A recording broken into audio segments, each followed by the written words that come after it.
Hey guys, welcome to 6 Minutes for Monday, June 6th. I'm Jason Fulmore, SC Wrestle, and today we are talking Cadet Duels. Cadet Duels and Schoolboy Duels kick off this week and actually finish up this week. Cadets are in Illinois. Schoolboys are in Indiana, and we'll get to them tomorrow. But let's talk a little bit about the Cadet Duels. And at the end of this, let's touch a little on what happened this past weekend. Some great wrestling in case you happen to be living under a rock. All right, so Cadet Duels. This is, my explanation at the beginning of this will be more geared towards those individuals who haven't been to a USA Wrestling duel event before, because it works a little bit differently than maybe some other places or some other duels, AAU duels or Disney duels or things along those lines. It is still a duel between two different teams, but USA Wrestling does it a little bit differently, so we'll get into that. All right, so 16U schedule for this week. Wednesday, and basically overall, we get 2 days of Greco and we get 2 days of freestyle. Wednesday, we kick Greco off, and teams are separated into different pools. Basically, there will be 4 different pools. I think in freestyle, there's 38 teams, so they're going to have a little bit of pigtail matches in there. But most of the time, it's an 8 team bracket, and they go from there. Rounds 1 and 2 will kick off in the morning, and they'll finish up that first set of pool action on Wednesday afternoon. How they place in the pools, how they finish in the pools will determine where they go on day 2. If they finish first or second, they'll go into the gold or silver pool and have an opportunity to claim a dual title like Ohio did last year. If they take third or fourth, they'll go in the copper or bronze pool and all the way down until you get to the green-yellow pool and so on and so forth. Now, there are going to be teams that do exceptionally well, and filling an entire bracket or an entire roster is super important to doing well in the duels.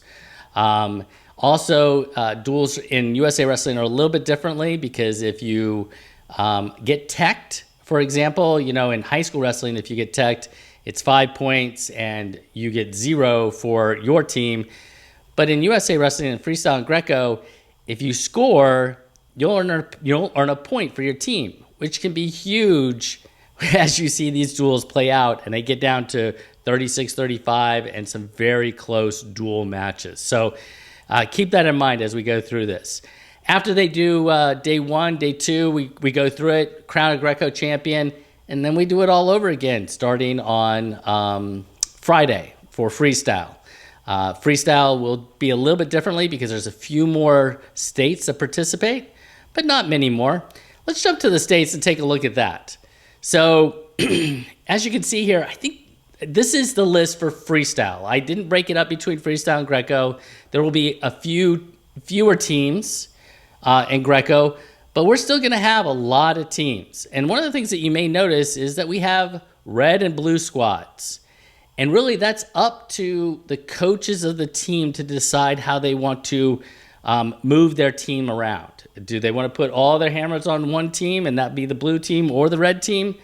That's up to them. They want to even it out so that both teams get to be super competitive, but maybe not have a shot at winning the whole thing.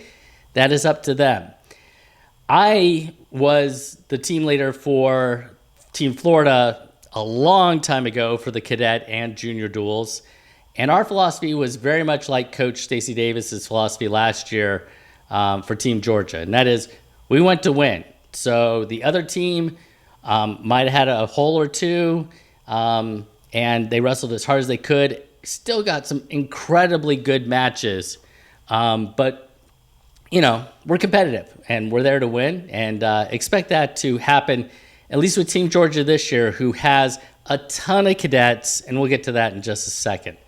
But having a full squad is super important. Let's take a look at Team North Carolina first, because Team North Carolina is the one team that probably has the most forfeits going into this weekend, according to the roster that was sent my way.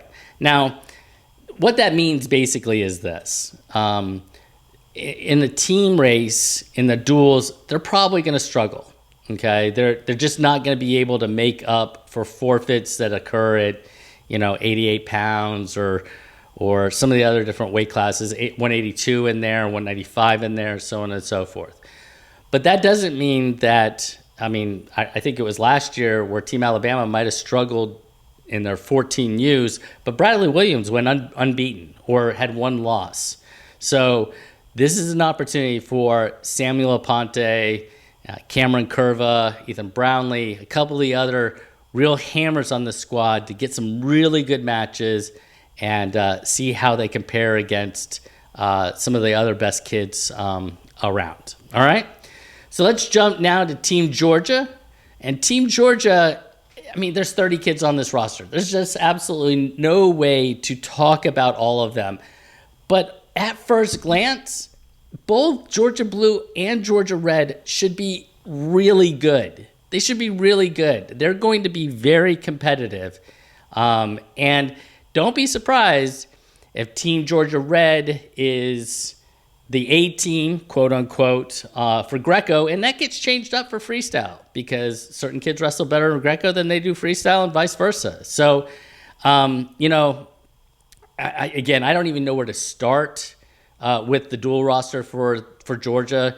I think probably the one place you could start is Emil Necula.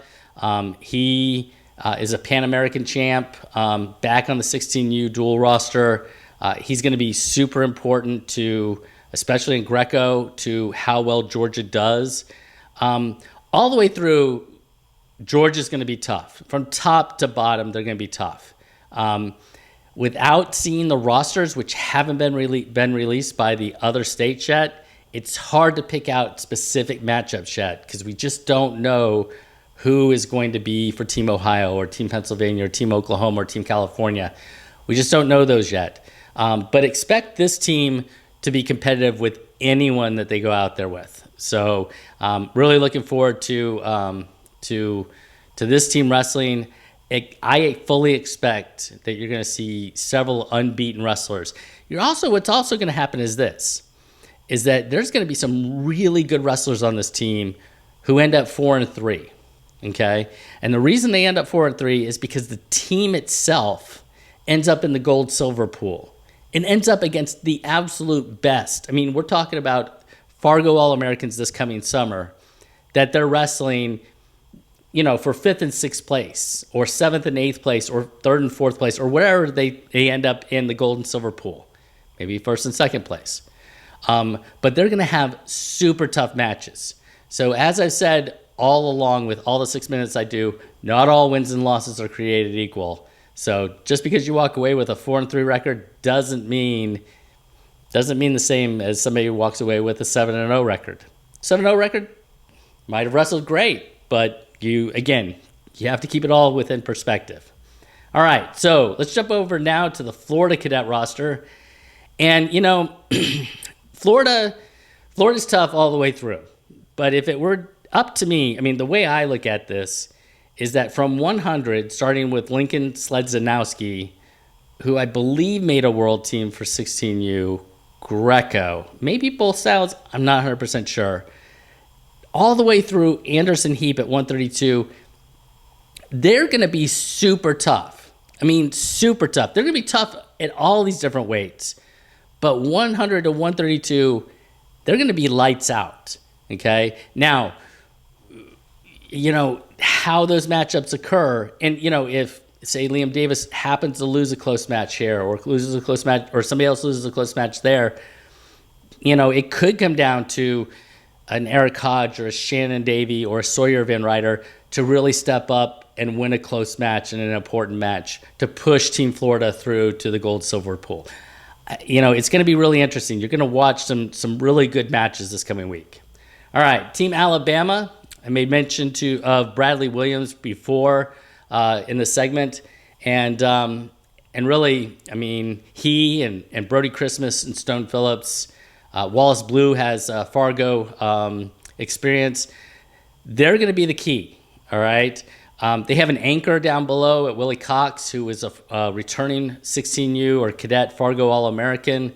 But the team won't win and won't get very far on 4 or 5 wins.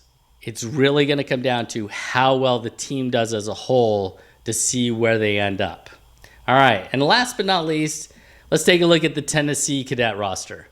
And, I got to watch the Tennessee kids wrestle in the Best of Best duels just a couple weeks ago. You know how good they are down low, especially 113 to 132. I think Jay Eversole and Max Norman are going to be super important in 45 and 52. And then it's really, the top part of this roster that will be hugely important to how far Team Tennessee goes.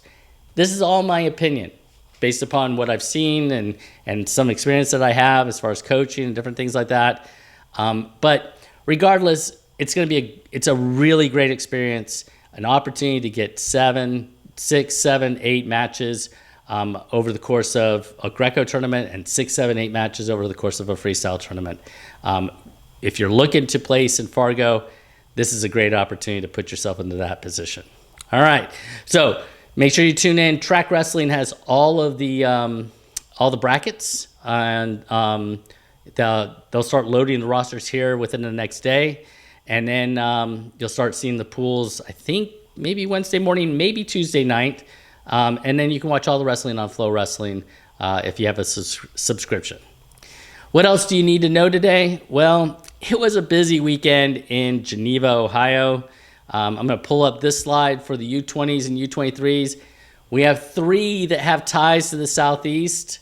Trent Hidley, Jackson Smith, who is a Maryland Terp, but a Georgia kid, Nicholas Boykin, and I say kid, obviously man, and Nicholas Boykin, who all 3 of them made a world team this past weekend. Hidley did it at U23s and 86 kilos in freestyle. Jackson Smith did it at U20s and 92 kilos in freestyle. And Nicholas Boykin he's going back again because he was a world team member previously in Greco-Roman at 97 kilos. I believe that's U23s, even though I don't have it on the slide. But, it wasn't just those 3. The thing that stood out, I was pretty impressed. App State and Campbell both put a lot of people on the podium at U23s. Super impressive to watch them wrestle.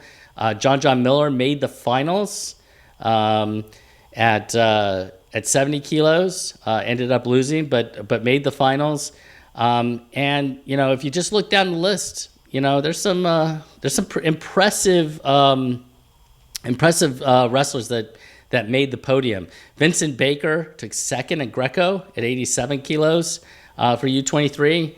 So we had quite a few in the finals at U23s and a lot on the podium.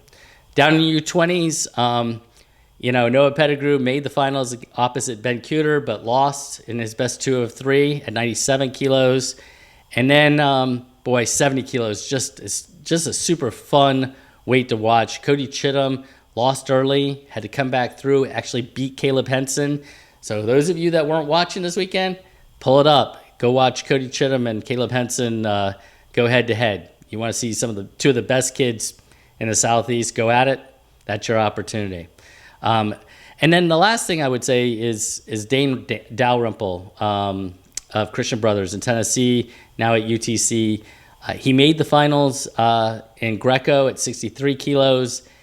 And then something strange occurred. It seems he was told by the head table to come back at a specific time. He did so, but that was too late for his match against Pearson Manville, and he was forfeited out, which is an absolute shame. He didn't even get an opportunity. So we'll delve into that and see if we can't uncover exactly what happened and why they didn't allow him to compete. So anyway, fantastic weekend for the U20s and U23s. Always like to watch them compete. I spent the entire weekend watching wrestling. Check it out, the Cadet Duels coming up this Wednesday. It's going to be great. Look for Schoolboy Duels previews tomorrow. And every single day this week and next week, we will be dropping interviews with the Dave Schultz Award winner or the Tricia Saunders Award winner from the Southeast. So be sure to check out my interview with Corey Land or Ashton Davis or Lisa Glimpf or a whole host of the guys and the girls from across the top seniors from across the Southeast. All right, you guys have a great time. Enjoy the action starting Wednesday. See you.